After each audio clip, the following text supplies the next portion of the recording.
It took a lot of convincing, but between Royale and Psalm's nagging, we were able to get Sire to loosen up on the security measures. Once Bishop's shooting and my mom's murder were solved and my brother Deacon was arrested, there weren't many direct threats to our family.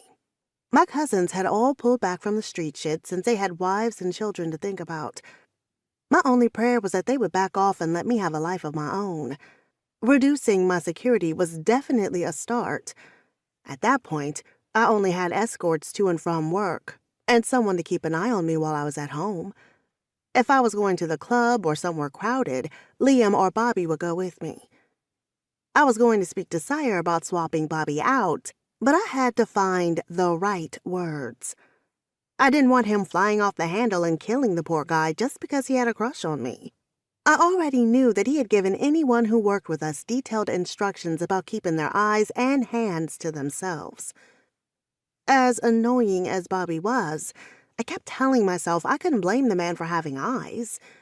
At the same time, I didn't feel comfortable being around him after having to pretend I didn't catch on to his advances. Sooner or later, I was going to have to come right out and tell him that I wasn't interested in him. That was not something that I wanted to do with someone who had been hired to protect me. Liam was different. Everything with him was different. Maybe it was the simple fact that the feeling was mutual when it came to him. I was pretty sure that had a lot to do with it. Bobby was just irritating. Bobby followed me to the expressway where we went our separate ways as I took the second exit and headed to see my favorite hothead. Now that he had a family, Sire was a little more receptive to having company. Well, that's not entirely true. He liked for me to visit him. I couldn't vouch for anyone else.